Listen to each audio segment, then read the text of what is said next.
So now we're going to go ahead and transition straight into our next session with Dr. Patrick Ha from University of California, San Francisco. He's here to present on screening and diagnosis of head and neck cancer in adults with FA. Welcome, Dr. Ha. We're so glad you're here with us today. Great, thank you so much. It's really an honor to have been asked to do this. So let me see if I can get this going. Oops. Okay, so you can see my screen okay? Yes, we can. Okay, great. So thank you again, Jordan, and to the organizers of this conference.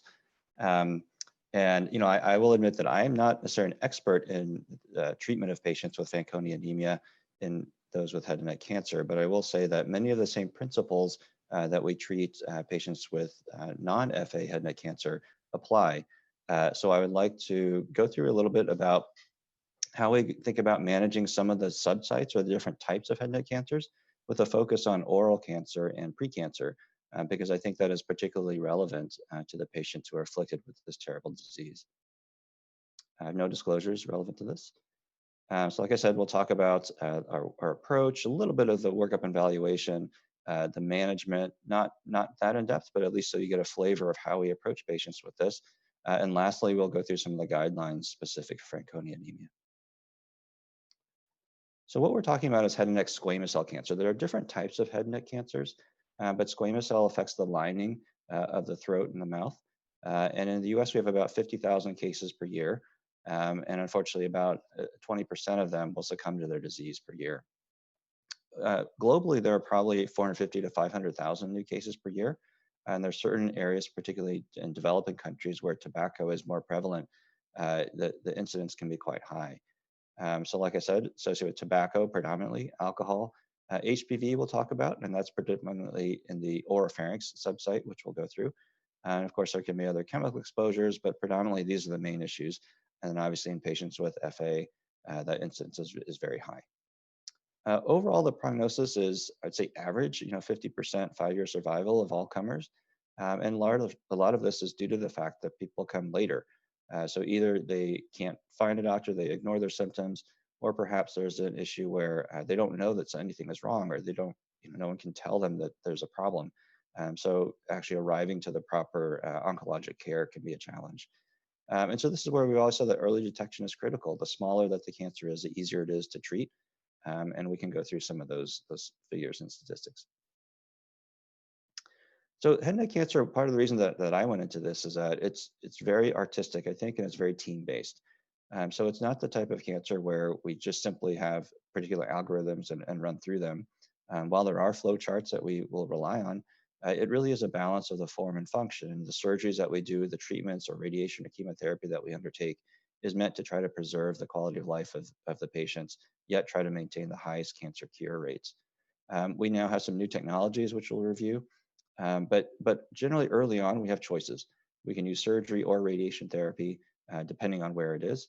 But as the disease progresses, then we start to have to use multimodality treatment where we think, okay, we're not just going to rely on surgery, but we have to think about adding treatment afterwards, or to rely on all three. The patient is paramount in all of this. And so there's a lot of times there are choices to be made. And we try to review all of those different factors with the patient to try to help them understand and make the right choice for them. So how do we start? I'm going to go through just how we approach a general patient that is sitting in our clinic that may have head and neck cancer. So obviously we start by talking with them. We just review some of the demographic information, talk about smoking history, and all this is designed to sort of stratify our chance or our risk of this being a real cancer. We talk about their symptoms. This helps to pinpoint where exactly the cancer might be. It also helps to pinpoint how deep it is. So for example, pain, generally for neck masses is not the case. However, in the tongue or mouth, pain may be one of the presenting symptoms because it's right on the surface. It can cause, soreness when trying to eat or hoarseness if they're trying to speak. We think about other medical conditions they might have because that puts us in the context of what sort of treatments should we undertake. Other cancer history, and obviously if they've had a history of head and neck cancer, then the risk of developing a second cancer is quite high. Family history is only relevant in particular situations, with FA being one of them. So we then look, and I'd say that one of the big advantages that we have is obviously experience. When we look at, I mean, anyone can look at this tongue and say something unusual is happening here, but repeated exams over time is often something we rely on. Palpation of the whole area.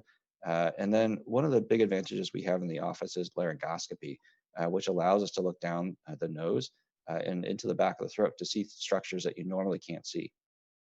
So what that looks like is this. Basically, this is a flexible camera. It's about the size of a spaghetti noodle.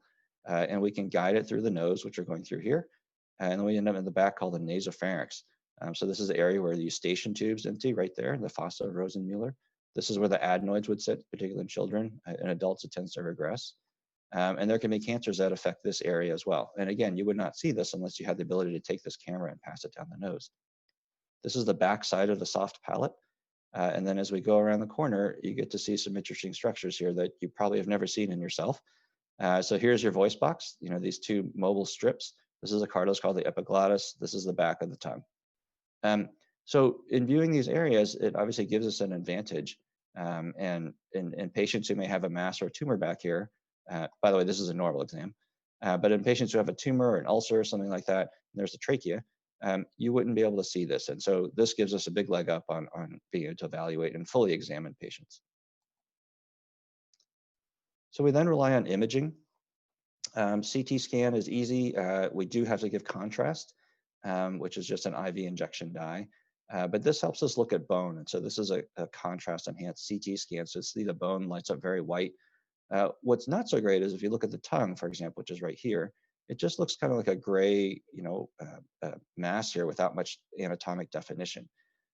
So we really rely on the CT scan for bone interfaces. Lymph nodes can show up. But when we want to look at soft tissue, like the tongue, for example, we would rely on MRI. So MRI is here, and you can see there's much more anatomy going on here. You can see the striations of all the muscles coming in. But the bone here is dark like this. This is the jawbone equivalent to this. And so basically, if you look for something in the bone, it's generally not that good. PET-CT scan relies on injection of a radioactively tagged sugar. So the idea is that when it goes around the body, it picks up or it sticks in places that are growing faster, using more energy. And this, they can look at the whole body. So you can see this tonsillar mass is very bright. There's a lymph node here that's involved as well. So it just helps highlight the areas of concern. It also looks at the whole body so that you can look at the lung, the liver, and the bones, and make sure that there's nothing else that you have to worry about. Ultrasound is just a point of care test. So, it doesn't require radiation. Once you have the machine, you can use it as much as you want. And it allows for more anatomic resolution, but it's usually done with us, at least in the office. So we then rely on a biopsy. And here it depends on where it is and how easy it is to get to. So if it's in the tongue, it's something that we can access and take a biopsy just the same day. Sometimes we can stick a needle in, or something called a fine needle aspiration, or FNA. If we have a neck mass, we can stick the needle in there, suck some cells out, look at those under the microscope. And this is really how we confirm any diagnosis. And this is just what the look of a squamous cell cancer would be. Now, you could imagine that if it was down deep where our camera was going, that's a pretty hard place to access. So sometimes we do have to go to the OR. So these are the vocal cords here, and this is the breathing tube. So this patient is in the operating room, and we'll want to biopsy this abnormal looking vocal cord. So we have to do that in the operating room because it's a little bit challenging, and it's very stimulating to a patient to do that with them awake. It allows us to feel much better in the base of tongue, and then sometimes we'll look at the esophagus or in the lung itself if there's any areas of concern, just to make sure that there's no other cancer that could be hiding in those areas. So once we do that, then we obviously discuss the patient, the findings with the patient, think about some of their thoughts and concerns, and some of this can even be social, what their job is, how hard it is for them to access centers of care, cost considerations, and things like that. But we generally meet as a team. So this is just probably a third of my group that we deal with. So all these different specialties are represented at these tumor boards. And we talk about every patient who has any type of head and neck cancer, and we discuss what we think the best treatment options are. We make referrals at that point. It's sort of a very working-based conference. And then we will loop back with the patient and talk about what the next steps might be. So that's kind of the general flow that we undertake with everyone with a new diagnosis of head and neck cancer. And I thought I'd basically go through some of the main subsites particularly that are relevant to FA, that can be involved. And so we'll start by talking about the oral cavity. So the function of the oral cavity is for what we use this word for oral competence, and really that's the lips. So for example, when you speak, you want to be able to put your lips together. Otherwise, it's hard to make certain sounds. When you swallow, you have to create a seal with your lips. Otherwise, food or liquid will dribble out. Obviously, your teeth help you chew. It starts the digestion process with your saliva. Helps you talk by shaping and moving the sounds. And then social interactions as well. So you can make expressions and things like that. So the oral cavity has many different important functions. So the definition of the oral cavity is we include the lips and the circumvalvular papillae. If you ever notice on the back of your tongue, there's this V right here, basically where like those taste buds are, but everything in front of that is considered oral cavity. Behind that is the oropharynx. The front part of the tonsil and the junction of the hard and soft palate in the roof of your mouth. So all that area in front of all that includes oral cavity. So with oral cavity, there's a tendency for cancers to often start with this precancerous phase called dysplasia. And this is pretty relevant, especially in FA, because we think that this is oftentimes the first step towards cancer. So these are abnormal cells, and they may signify a chance of progression. And these are just some of the fancy words that pathologists use to describe what these cells look like. And so normally under the microscope, cells they're kind of dense here. And then as they go towards the surface, they tend to flatten out. When you lose the structure over here, where you see that the cells look more disorganized and they're not flattening the way they do over here, they have sort of a rounded appearance, and the nuclei seem to be much bigger, these little dark purple dots. Then we start heading towards the fact that this may be precancerous. If you look at this line right here, this is something called the basement membrane, but this separates kind of the surface from the deeper stuff. If it's gone through this is a definition of cancer. So it's everything on the surface that's happening before cancer might occur. And so you can see here in this pictorial that again, we have this hyperplasia, which is almost like a callus where things are a little bit thicker or taller. But then as the cells start to progress, they look more abnormal. And that's when we start grading them and calling them mild, moderate, or severe dysplasia. Carcinoma in situ means sort of the last step before cancer might occur. And then you have invasive cancer where that membrane, the basement membrane I was talking about, has just been blown through and the cells have escaped down to the deeper tissue. So we believe that as you progress through these phases, then there's probably increasing cancer risk. So something like hyperplasia may have a very low chance of progressing. When you get to the severe dysplasia state, we are much more concerned about this and sort of driven to action. Somewhere in mild and moderate is where we might have to make a distinction between patients who are at risk, sort of with FA or someone who is smoking, where we might be a little bit more aggressive about dealing with these lesions as opposed to simple observation. So some of the things we pay attention to in particular with patients like this is I think about how long it has been there. So if something has been there for a week, it might have just been that slice of pizza that you ate that burned the top of your mouth, or you poked it with a sharp piece of food or a chip or a pretzel. So it has to be there for at least 2 weeks before we start to get a little bit concerned. We then think about the severity of it. So how bad is it? How big is it? How involved is it? Is it causing pain? Because as we mentioned, pain doesn't usually happen when it's right on the surface, but if it does start to hurt, then I'm actually more worried about it even representing a cancer. Referred pain is a situation where you may have a lesion on the tongue, but then they describe pain in their ear. That again implies that there's been some deeper spread or deeper involvement that may be relevant. And then we look at the physical appearance of it. And in the mouth, there's all sorts of things that can pop up and they can look very different. So you have to sort of put this in the context of the patient and then think about what that risk is even before you see it. Then you have to evaluate with your eyes and then think, okay, how do I need to biopsy this, or how aggressive do I need to be? And red lesions in general are worse than white. So white lesions we call leukoplakia, like this. That just literally means white patch. Leukoplakia does not imply what the histology is or the risk of cancer. So for that, you really do need a biopsy. Then we look at things like the border, so how sharply demarcated it is versus this lesion. And so this, for example, was inflammatory. This was a patient who actually came from India, and she was a beetle user, and which is a tree nut. but it is carcinogenic. And they developed this condition called submucous fibrosis, where it can look really terrible, but it's all just inflammation if you look under the microscope. Contrast to this palate lesion, which looks a little bit similar, but a little bit of an ulcerated appearance, indistinct borders, it's red. This ended up being a cancer.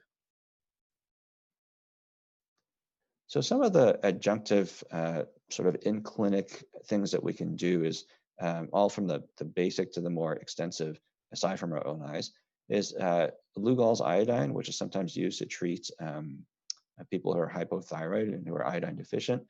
But this is basically potassium iodide. And the idea is that it binds to glycogen, which is present in normal cells. But dysplasia, for whatever reason, their metabolic systems have been disrupted. And so they don't tend to store glycogen. So they don't stain, and they don't take up the iodine. And so this is a patient who had a previous resection. So this is a scar band here. And we were worried about this little lesion back here that was new. And interestingly, when we stained it with iodine, you can see here that indeed is pale, where it's dark around here, which takes it up. And then this scar tissue right here actually took up did not take up the iodine either. And so we were careful during the resection to re-resect all of this area to make sure that we got a complete of a margin as we could. Toluidine blue, this is again sort of very old technology. It's basically like ink. And the idea is that it tends to stick to the areas of more concern. And so you can see this patient who has, this leukoplakic area, this white patch, a little bit more of a raised area here if you look carefully. And then who knows what's going on down here, but there's these little patches that tend to look a little bit more thick. So when you paint with blue, you can see that it's highlighting the area so that this is, the more concerning area, maybe some patches of it over here. So this can be helpful in the situation where, if you take a biopsy in the office, we can't biopsy all of this. That would be surgery, and it would leave, a large gap here. And so you might focus your biopsy to say, okay, I'm going to biopsy the blue area because that's maybe the most likely. And under the microscope, you can see the blue here, but you can see deeper underneath, this is actually squamous cell cancer. So this can be just a way of training your eyes to go to the most aggressive or significant areas for biopsy. Then we start to get to more technologically advanced, and I say that it's really just a certain wavelength of light. But this is a patient who actually had the iodine that Lugol painted. You can see there are these pale areas. But then within those pale areas, if you use this blue light, it heightens certain spots. And so indeed, this area was cancer right here. On the other hand, sometimes you take something like this, which to me, I look at that and I think that's going to be a cancer. It's thickened, it's sort of cobblestone, a cauliflower looking. But under the Velscope, it actually sort of didn't take up that dark appearance that they're looking for. And then this indeed was cancer as well. So, there's a certain limit to these technologies. And I think that, therefore, some people have adopted them, some have not. But you can't replace the physical exam. Just the appearance and the suspicion of the clinician is still probably of the most important aspect of managing these patients. So remember, I use that word leukoplakia, which just means white patch. Probably about 20% of white patches will actually have dysplasia. So it's not a huge number. It's not that everyone with a white patch, has precancer and is going to progress to cancer. Some of them may disappear on their own, these small ones. But nevertheless, we need to look at them and take some stock of them. Usually it's elderly patients. Again, they have to be present for quite some time. Most times they're asymptomatic. And then here's the important number. What is the chance that this is going to progress to cancer? It's a pretty wide range, 5 to 18% in most larger studies. And the reason for some of that is that the variability here is, depends on the degree of dysplasia, perhaps, depends how bad it looks. Obviously, it depends on the biopsy rate of those physicians. So if someone, let's say for every white patch, biopsy them, and only 20% are going to be dysplasia, and then of that, maybe the smaller number of them are actually going to progress to cancer. If someone waits or tends to see later dysplasia patients, then that rate might be a little bit higher. So it's awfully hard to predict which of these are going to progress. And then, like I mentioned, those bigger lesions, it may be hard to tell, okay, well, where do I biopsy? So you may be falsely reassured by biopsying a small area where they just showed hyperkeratosis or mild dysplasia, but just adjacent to it, the part that you didn't biopsy might be severe dysplasia. So it can be a pretty tricky patient population to manage. And so, once we see a patient, let's say for the first time, we have a few options. We could observe. So for a small white patch, we sometimes will say, look, I just met you. You just noticed this a month ago. Let's see what happens. You don't smoke, you're compliant, meaning we're pretty sure you're going to come back, for follow-up. Then I think it's okay to watch. Again, patient factors, not anxious. So it's pretty easy. It's straightforward to do a biopsy. So if someone is, worried about it, or, they're going away on a year-long trip around the world, I'd say, let's just biopsy it and know that information. Let's not overthink it. So I do think that sometimes, we have to consider what the patient is experiencing. We sometimes will do these punch biopsies, which are just little cylinders that we can core in. And the idea behind this is that you get that depth. So remember, that thickness kind of matters. So we'll actually obtain a punch of that so that we can see from the top to the bottom of that specimen. This is a brush, and so this is kind of a thin wire brush that you can actually scrape along the surface. This just makes biopsies a little more accessible. So people, you could even self-biopsy if you really wanted to, but you could scrape the side of your cheek or scrape over the lesion, and then you put it in a certain media, just some liquid, and then you can send it off to the lab. We tend to favor punch biopsies, but I know that there are the places that prefer the brush, and studies are fairly equivalent on how good they are in terms of determining the risk of it being cancer. So if it's verrucous, so the sort of cauliflower type lesions, I tend to use one of these bigger ones because I want to get some of the normal area as well as the tumor looking spot. And again, we can use some of these specialized either dyes or lighting to try to help identify the areas of particular risk. So then what? Excision is probably the most definitive. So if you imagine one of those broad white areas, obviously cutting it out is much more diagnostic. So we can get the largest biopsy. And this is where, again, we have to put the patient in context of how risky we believe that patch to be. So for example, if one of those large patches, if I sample it with a small punch biopsy, I know that I'm not sampling everything. And I may or may not have confidence that I've gotten the most aggressive part. It also may cure the lesion. So these precancers, you don't need wide margins. So things like this, I might biopsy right here, I might biopsy there. And oftentimes I'll do a couple of biopsies just to get a representative sampling. In this type of patient, you can see this broad area. You think, interestingly, this is probably not the most important area, even though it's white, but that's more of a hyperkeratotic sort of, heaped up sort of callus type area. But I worry about these sorts of areas creeping on the palate. And sometimes what I'll do is, thinking about that excision, I also want to sample areas that I know if I have to go there, then that's important. Or if I can stop here, then I don't have to affect the palate or the teeth. And so where you sample also has something to do with your operative planning. So like I said, as opposed to cancer where we want maybe 10 to 15 millimeter margins, here we can actually get a little bit narrow, because for all we know, this is precancer. And so we don't have to sort of lead to larger defects that can cause more side effects down the road. We can use a scalpel or cautery, so it doesn't require much technology.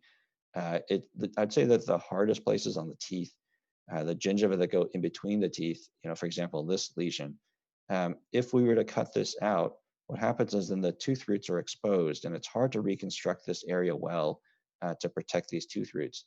The other thing is that there's this interdental space, so the gingiva, the gums, kind of go in between the teeth and end up on the other side on the palate. And if that's going through and through, then we have to take that area, and even more, then the tooth ends up being an island. So unfortunately, for maybe early or inflammatory lesions like this, we have to take the teeth out. And that's sort of a big thing for us to have to deal with. But there's not really a great way of managing these. And so we struggle with those in particular.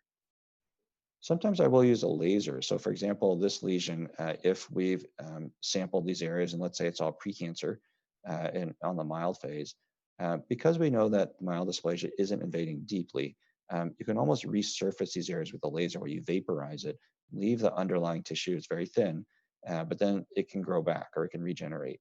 Whereas if we go all the way down to bone with our initial cut, then that tissue is not going to regenerate very well, particularly around the teeth. The downside to the laser is that it's destructive. You're literally vaporizing the tissue, so you do not get pathology. So you can sample it and then laser it, but the laser material itself is gone. So you don't get the broad area of evaluation that you might from an excision. So I really don't want to complicate, all this, but I mentioned that we do have algorithms. And what I really want you to focus on is that for early cancers, stage T1 or T2, just meaning they're smaller, surgery is preferred. So in particular for oral cavity, we do not usually rely on radiation. And obviously this has impact on patients who may be sensitive to radiation. But the idea is that surgery is preferred because it works better, but also because, and ignore all this, but the idea is that you get all this information. So we get neck node information, we get information about the cancer itself, and then we can stratify, do we need systemic therapy like chemotherapy and radiation? Do we need re-resection or whatever? So we can basically stratify who needs what. And if we go to the more advanced cancers like this, it's still surgery. So surgery is the first step. And then we go down to the idea that do we need additional treatment? We're more likely to need it because the tumors are bigger and more aggressive. But the idea between oral cavity is that it really is a surgical disease first. And we know this because there are many different analyses, such as this one, that looked at, even in this case, early cancers. And this is a survival probability of people who underwent surgery first. This is of those who had radiation or chemoradiation to start. And for those of you not familiar with these curves, this is time. And so we often will look at some interval, let's say at 5 years, so 60 months.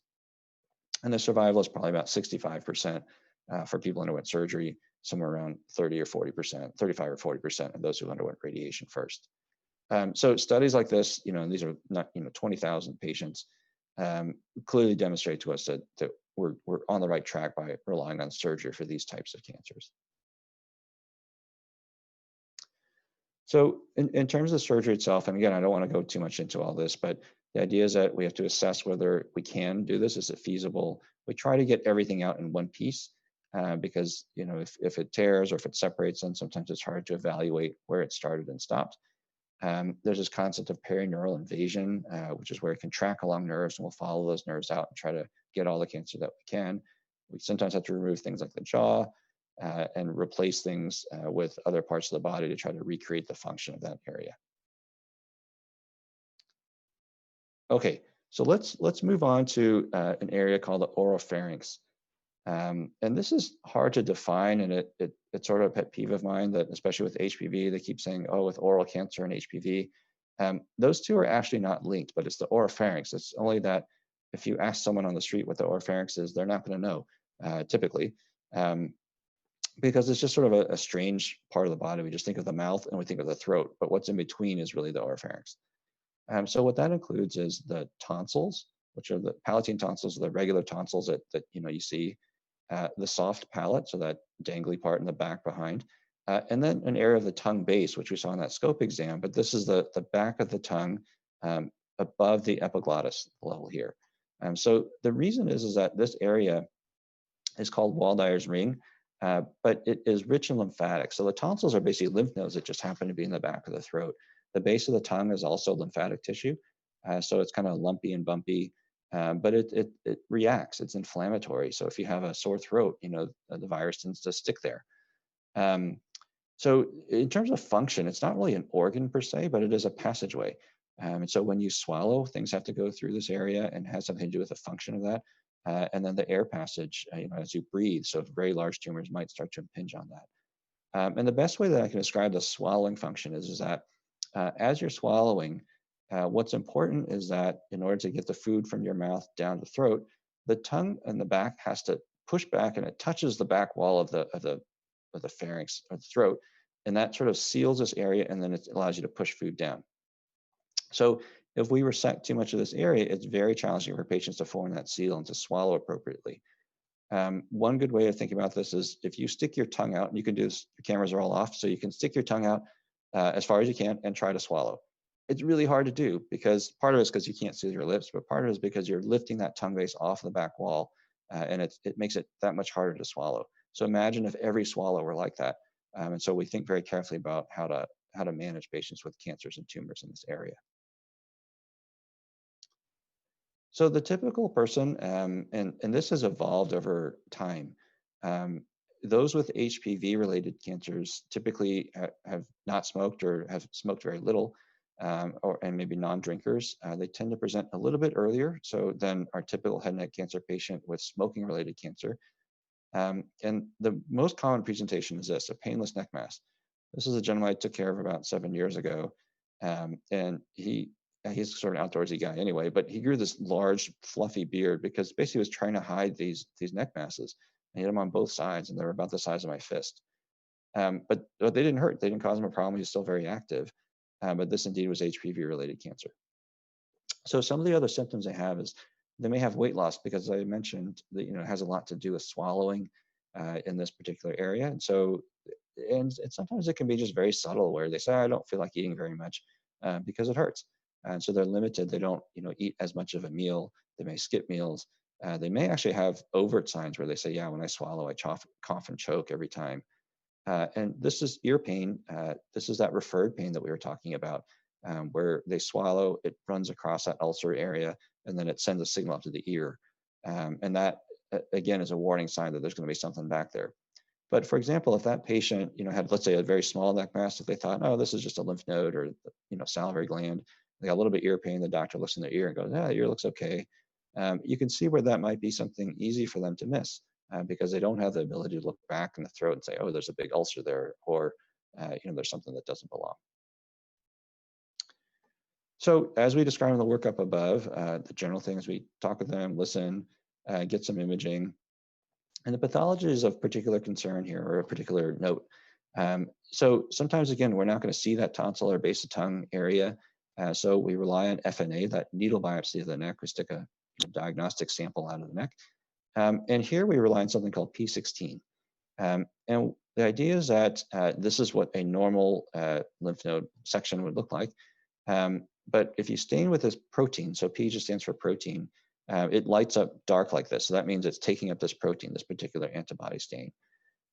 What that means in this scenario, in the setting of someone who has, let's say, a neck mass, not much smoking history, and a ton of tonsil cancer, what this means to us is that this is probably HPV related at this day and age. So what is HPV? HPV is human papillomavirus. This is just an electron micrograph of what it looks like. But there are many different types, over 200, and they keep identifying more and more. So I think when I was in the lab, 15 years ago, we had about 60 or 70, and now we're over 200. But it's basically a DNA-based virus. It's not very big, but it is sexually transmitted. And so the idea is that, through sexual contact, there are probably, upwards of, and this is older data, but they say that maybe 60 or 70% of individuals in the US have been exposed to HPV to some extent. And usually this occurs at a younger age. Of these types, and these are just a smattering of the different types that you might see, the one in head and neck cancer that's probably most important is HPV 16, and to a smaller extent 18. But you see that this is the same virus that can cause cervical cancer, and there's different variants that form warts, so human papillomavirus. And they can be just on your hands, and sometimes they can actually involve the airway as well. But 16 type is the one that is most common in head and neck cancers. So the issue with HPV versus non-HPV is that they just behave very differently. So this is a non-related. So this is our patient that I used to take care of, 15, 20 years ago, where they tend to be older, particularly men. They often had a strong history of tobacco smoke or current smokers, and often coupled with alcohol.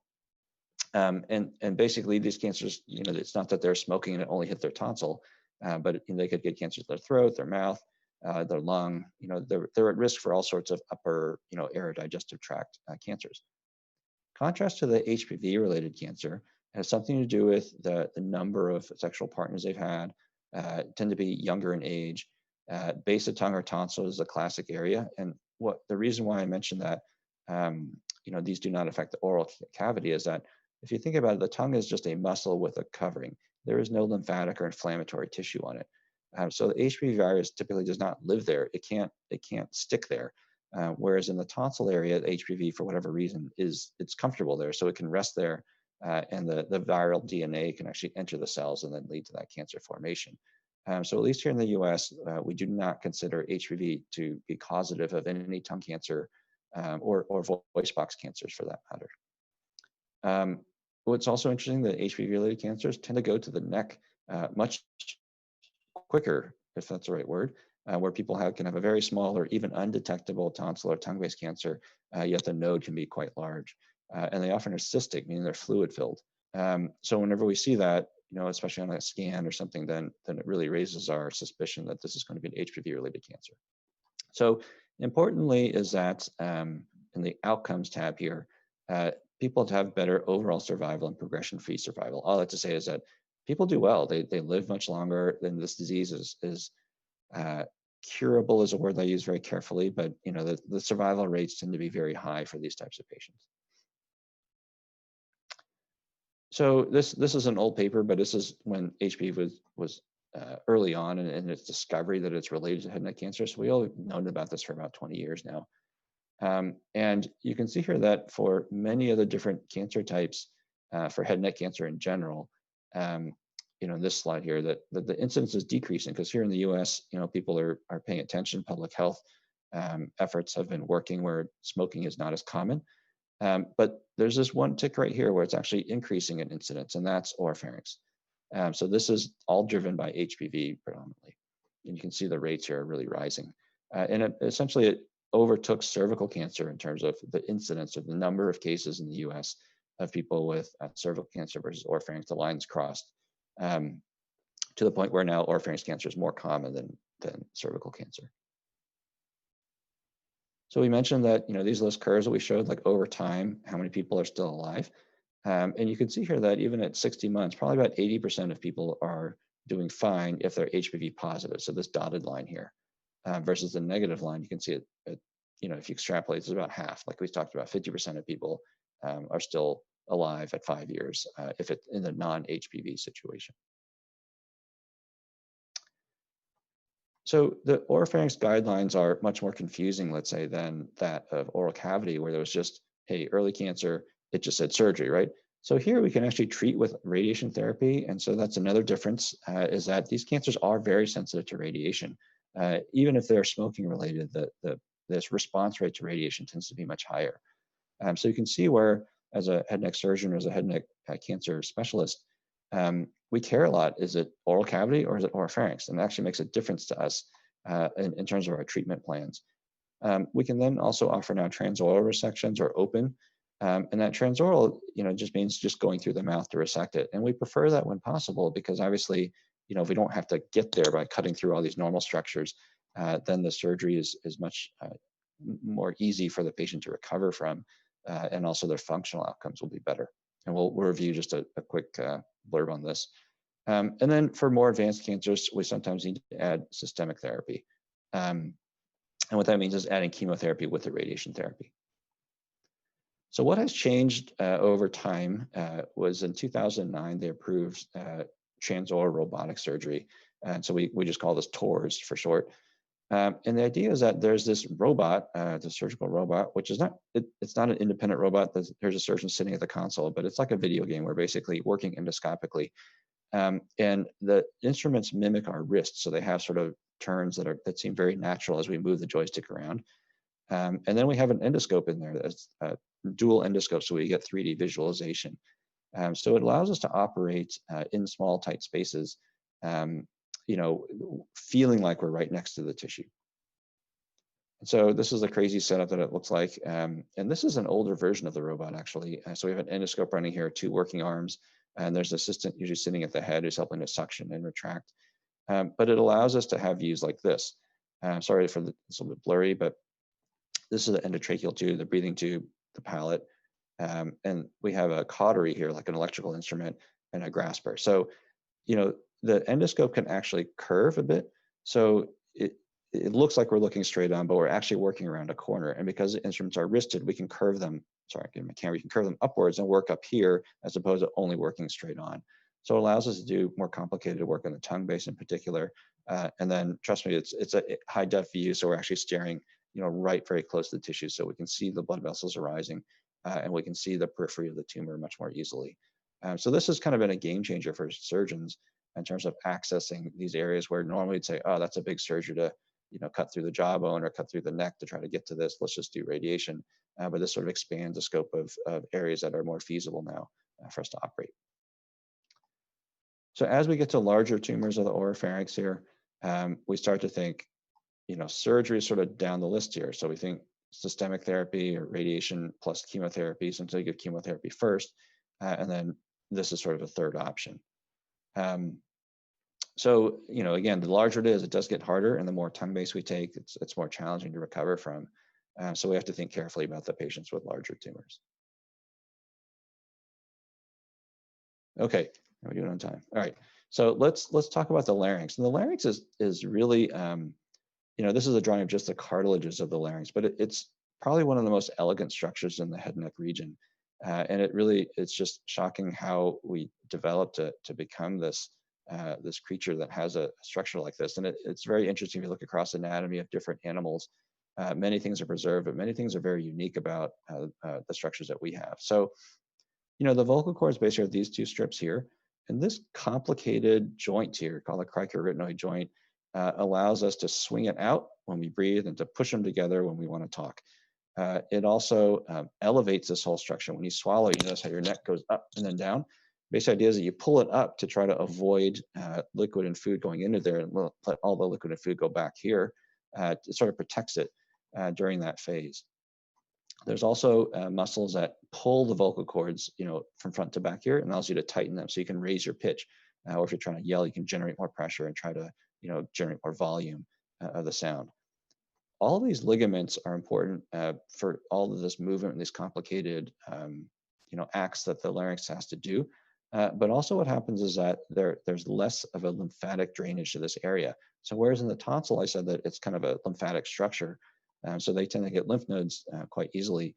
In the larynx, they don't tend to spread to lymph nodes. So you can have a very large larynx cancer with no lymph nodes in the neck. And that's obviously that's more the situation or more the norm than having lymph nodes present with larynx cancer. So what does the larynx do? I think we all know this, but we talked about the arytenoid being the joint, and there's a multi-layer surface across the vocal cord that allows it to vibrate. And it's almost like a gel underneath it that enhances its vibratory properties. The thyroid cartilage is the framework, so the structure. So if you lose any element of this, then this sags, and all of a sudden these structures won't work as well. So you need this support, like this skeleton or framework around it to support all these structures inside. So we use it for voice and communication, obviously, and then breathing. So, this just below the larynx is the trachea. So if there's a large tumor that's obstructing the function of the voice box, then sometimes you can't breathe. And this is where we may need to do a tracheotomy to try to bypass that area to allow people to breathe comfortably. And then when you swallow, there's all those mechanisms up top we talked about with the tongue and base of tongue. But the last protective element is the vocal cord. So the vocal cord is a thing that allows you to prevent liquid and food from going into the windpipe and causing pneumonia. Here we have an opportunity similar to the oral cavity where we can see a little bit in terms of the oral cavity, but here we can listen, we can hear it. So small cancers that are on the vocal cord, because it's such a sensitive area, usually present with hoarseness, and they don't have to be big. So similar to oral cavity where you have this precancerous phase, in the oropharynx we don't tend to have that, but in the larynx we do. So you can have these white patches that you can see on exam, even in the office, like these. But this is going to affect that person's voice. They're probably talking like this. Because it just takes a little bit of roughness or something to disrupt the vibration for people to then talk differently. And again, we mentioned that these don't tend to spread to lymph nodes, and these may be even precancers where they have not invaded. So for these lesions, we do need to biopsy them, similar to the oral cavity, only then we have to do it in the operating room. And oftentimes, there's sampling issues that we talked about, all the same issues, except it's not accessible. You can't get there in the office. So we usually have to go to the operating room, and we use interesting contraptions to get access down there, take a look, use a microscope, and we can laser them off and actually just in a very thin manner cut these out, get our pathologic diagnosis.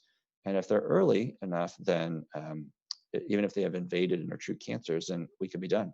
That just the simple lasering off of this could be the treatment. So it's also the case for these early ones that we could radiate them. But again, if we have an opportunity like this, and you think, even the non-surgeons in the group here could look at that and go, oh, wouldn't it be great to just cut that thing out, because then, you don't need to undergo the 25 or 30 radiation treatments. And so for this, that's kind of a no-brainer. When you start to get to bigger cancer, you think, oh, I got to remove this entire vocal cord to safely get this out. Then what? Then their voice is going to be, it's going to remain hoarse forever. And you're going to leave a gap here. So this vocal cord can't reach over and touch the other one. So from a functional standpoint for something like this, we might opt for radiation therapy. When it gets bigger, then we tend to have to either rely on chemoradiation, and if it's really big, then we really have to go to laryngectomy, where we're physically removing the voice box. This is a pretty dramatic operation, and this is one where people have a permanent hole here that they're breathing in and out of, and obviously it takes their voice box away. We can reconstruct and create a more normal type of voice through some tricks, but it's never quite the same. So this, we tend to favor going to chemo and radiation unless it's truly, a large cancer that we don't think the chemo and radiation is going to work.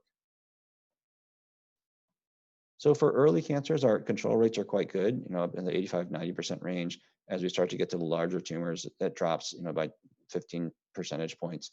And one thing we look at is laryngeal preservation rate, because similar to the oral cavity, these cancers can come back. So we might, that small lesion that we took off in the vocal cord, we're happy about that.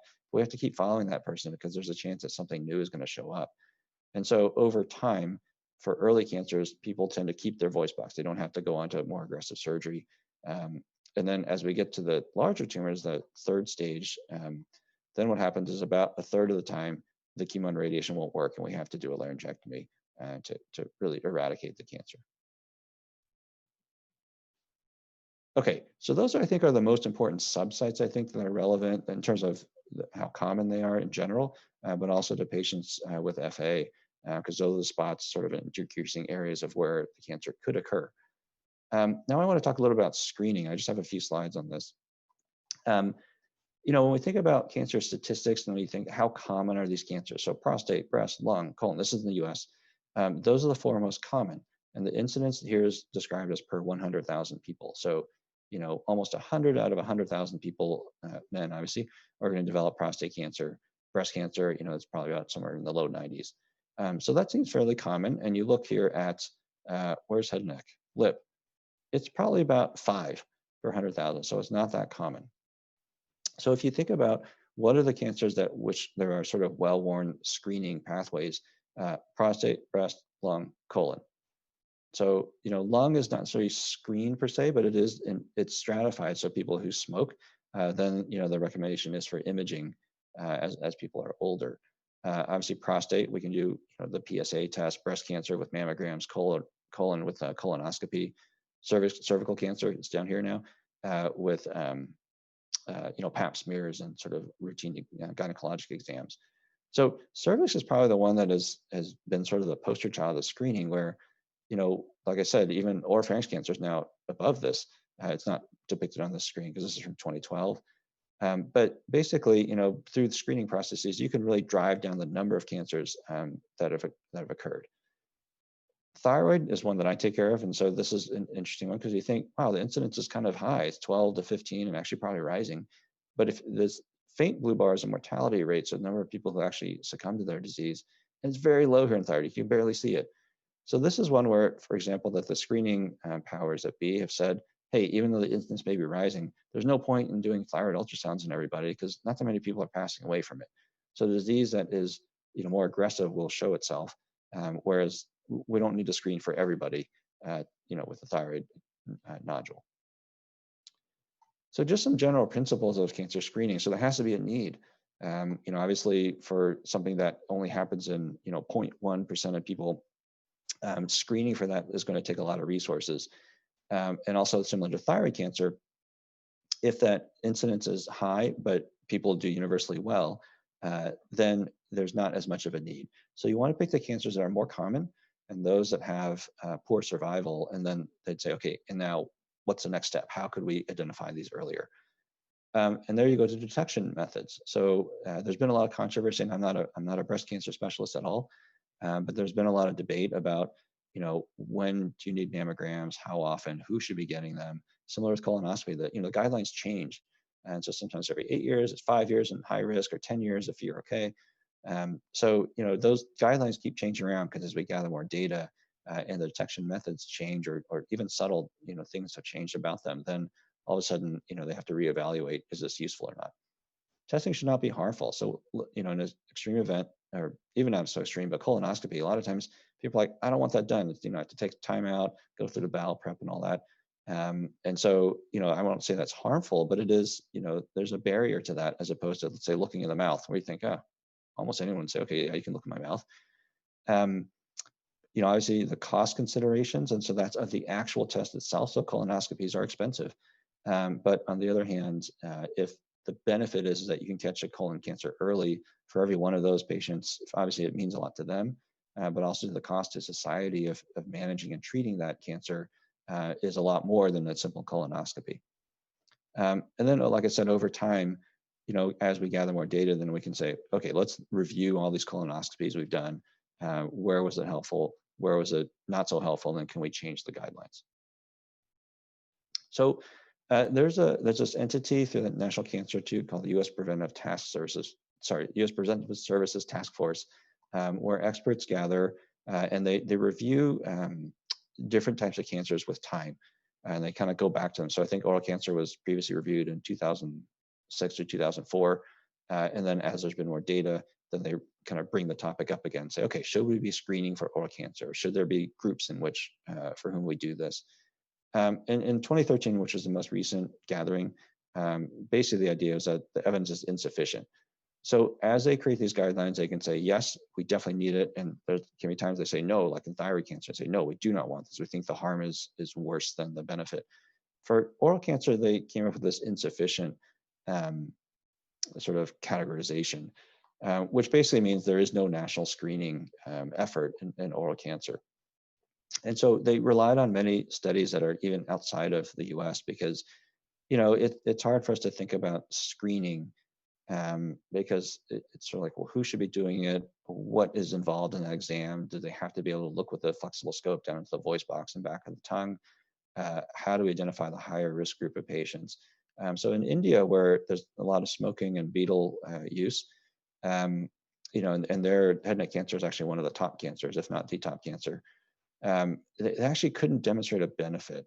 And there's a lot of differences, obviously in the healthcare system in India versus the US or a westernized country, but it all that to say that at least for those studies, they did not demonstrate that there was a reduction in either the number of cancers, severity, or survival of folks who underwent a screening process. So some of the simple things are that obviously, whenever we meet a patient, we talk to them about tobacco use or alcohol abuse as being high risk factors for oral cancers and head and neck cancers in general. And they did suggest that dentists and otolaryngologists like myself to perform our usual exam and neck palpation on all patients, which is what we do. So we often get referrals from dentists who have picked up, early cancers who have felt the neck and said, hey, I thought I felt a lymph node, so you should go see, a specialist. And so, we obviously feel good about those. And so, it's really well ingrained now, I think, within dental schools to take a look around, to feel beyond just looking at the teeth. So how does that relate to Fanconi anemia? And I took this long to get to finally the meat of the topic. But the reason is that I did this in this direction was I thought it'd be good to understand what we do, but also understand how we don't have as much context for Fanconi anemia patients. We do know that the incidence is very high. So if you look back at that, think back to that slide of the cancer incidence. So prostate cancer is about 100 and 100,000. We're talking about 500 to 700 per 100,000. So the incidence is very high. So the risk exists. We know that the disease can behave quite aggressively. So in all that to say that while we may not have data because this is such a rare disease, the need for screening probably is real and reasonable. So the folks with Fanconi anemia and head and neck cancer, it tends to present obviously in younger ages, much younger than we would expect from someone who has a longer history of smoking and drinking or even HPV related disease. Most of the times it's in the oral cavity, but it can also affect the larynx and oropharynx, or even further down sort of towards the esophagus. We don't exactly know why this is, but it obviously has something to do with the DNA repair defect that occurs.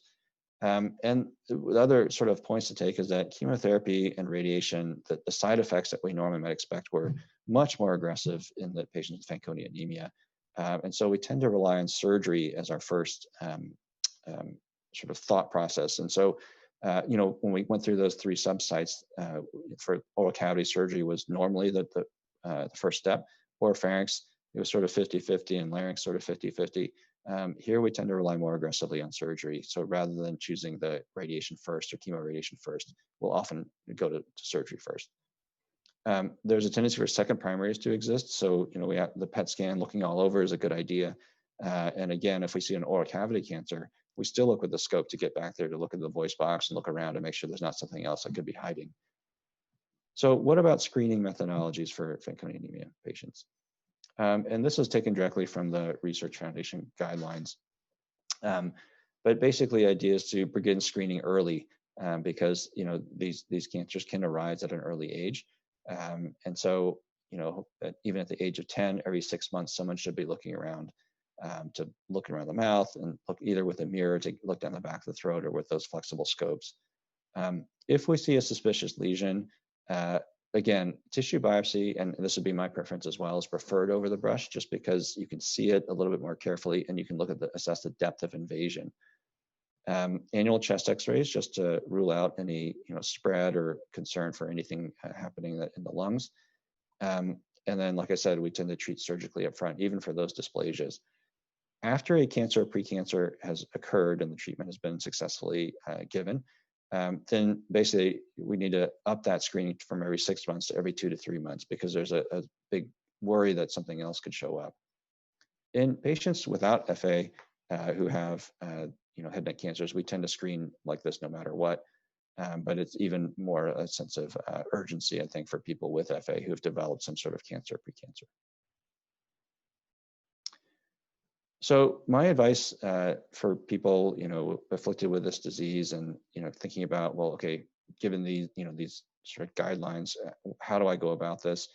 As I've explained, I think many times that developing a relationship is important because having someone look at that lesion over time, understanding it and thinking about it is very important as opposed to going to, 10 different people all seeing it for the first time. And so developing, that relationship with a care provider is important. Finding the right team is decidedly challenging. And I caught the tail end of the previous speaker, and they mentioned, hey, it's hard to find a team to take care of them. Is it otolaryngology? Is it dental? Is it oral surgery? It really is, I think, you want to find someone who treats head and neck cancer consistently, and then be someone that you can get to. So, if there's some expert who lives halfway across the country, that's great. But can you see them every 3 months or every 6 months? And that's sort of the challenge, I think, that you want to have a local team ideally. I'm a big fan of pictures. I took a bunch of them throughout this talk here. But take pictures of your own mouth or have someone take it. And with the phones these days, you can get really high quality photos just from your iPhone or your Android. So I think that's really important because if you see, especially, someone for the first time, they've never looked inside your mouth and you say, okay, this is how it was 6 months ago, 12 months ago, 18 months ago. You can look at those pictures and go, oh, this is a change. And so use technology. Smoking and, any tobacco use is really harmful for anybody, but it's especially heightened in patients with FA. So that needs to be a discussion and counseling sort of right off the bat.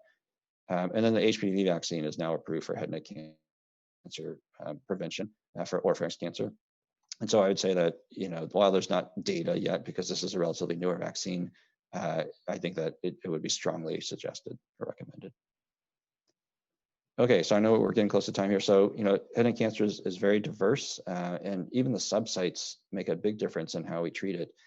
And so the areas where the precancer tends to develop in the oral cavity and larynx, I think is an opportunity because we can see them, we can try to get to them early, but screening is probably not appropriate for the widespread population. But I think with patients with FA, it's an absolute must. So you just have to find the right team, the right specialist to help with that. And hopefully you can catch these things before they spread or become, more invasive. So I think that's an important takeaway from this. So none of us work as individuals and we have teams. This is my surgical team that I work with who help me out every day. And obviously the facilities, while they're just buildings, but it's the areas in which we can group these areas of expertise. So this is our newer cancer center at UCSF. And so thank you so much for your attention, and I'm happy to take any questions. Thank you, Dr. Hoff, for that presentation. We appreciate it very much. We do have one question to start off with, and he's asking, it says that we should have exams every 2 to 3 months once they've been diagnosed with cancer in the mouth, and wondering how long should that 2 to 3 month schedule go on? Do they ever go back to an every 6 month screening schedule, or will it stay that every 2 to 3 months? Yeah, so keep in mind, this is more like opinion and suggestion as opposed to data driven. I would say that for a non-FA patient, usually what our algorithms recommend is 2 to 3 months for a year, then 3 to 4 months for the second year, and every 6 months, for the third year, and then annually after that. I would say for someone with FA, I would stick with that 3 months for many years. Yeah, so it probably, you need to be more diligent in that situation. Okay, great, thank you. And also wondering if you can speak to the efficacy of radiation therapy. So is there a difference between proton therapy and traditional X-ray therapy as far as lessening the amount of tissue that's damaged and the side effects? Yeah, that's a great question. So again, I'm not a radiation oncologist, so there's a big asterisk by anything I say right now.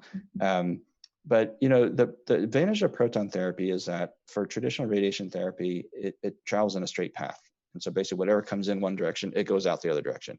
And so the idea is that then all the tissue in between that you didn't necessarily need to treat is getting that dosage. For proton therapy, you can actually send it in and have it kind of stop, so it doesn't necessarily go all the way through. The thought is that the energy delivered is what's important, so that you have to kill the cancer by treating it and damaging the DNA there. But so it can deliver the same amount of energy, but in a way that creates less tissue damage surrounding it. What's very challenging is that proton centers are relatively rare still.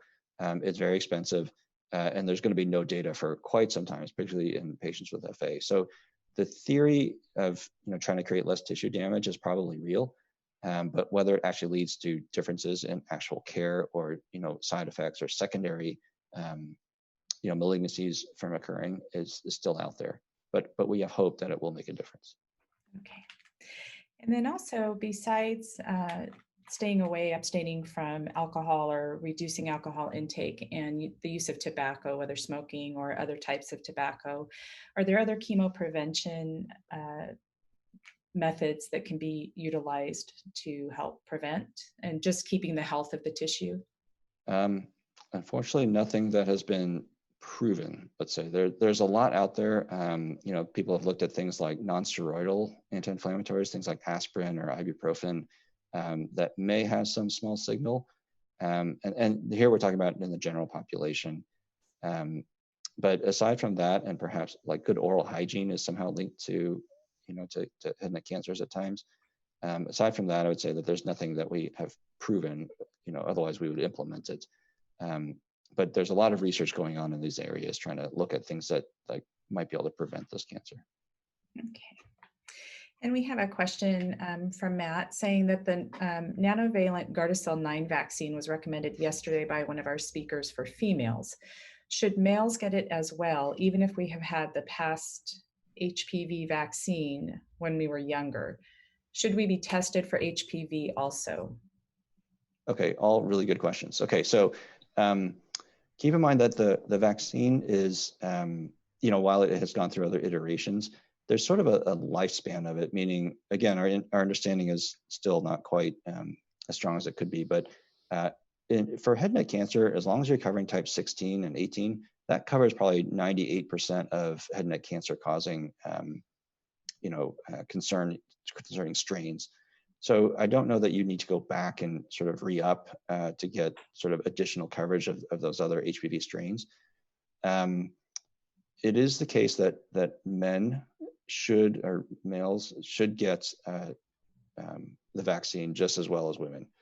It will actually lead to a quicker, trying to eradicate the virus, but also provide protection, because obviously while men don't get cervical cancer, they do get tonsil-related cancer. So yes, definitely, like my boys, as they age, so one of them is vaccinated, the other one will be. So definitely would recommend that. In terms of testing for HPV, really tricky, because we're going all this stuff with coronavirus, but testing for viruses is not straightforward. So the difference is that you may actually get exposed and be positive. Like if we took some saliva from your mouth or something, that you may actually have HPV present. It doesn't mean you have cancer. So there's not really a screening test to say, hey, if I do an Oropharynx on 100 people, would I pick up HPV-related cancers? You may detect the virus, but that doesn't mean you have cancer. So for the cancer, it actually integrates, the virus goes into those cancer cells. So it can be detected, but doesn't mean it's active. So that's another important fact, is that just because you have a tonsil-related cancer doesn't mean you can infect other people. So it's a very unusual life cycle of this virus. But for testing, it's not the same as testing cervical cancer or cervical smears in women, where you can say, oh, you have HPV, you're at higher risk. That is not necessarily the case for the tonsil. Okay, thank you. Sure. Okay, I don't see any other questions, but just wanted to make a comment that we're very hopeful, based on a study that's proven some great efficacy in the brush biopsy and very early detection of changes in the cells. So we have funded some work on that. So we're very, very pleased that that's going to be happening, and hope to have some great results with that in the near future for our population. Yeah, I think the idea of self-swab is sort of like me saying take pictures of your mouth. So if someone can do these brushes, detect early, in a home situation where it doesn't require a face-to-face visit, I think it'd be really promising. Yeah, we're hopeful as well. Well, thank you again. We really appreciate your time and being here. Oh, my pleasure. Thank you all. Bye-bye. Okay, bye.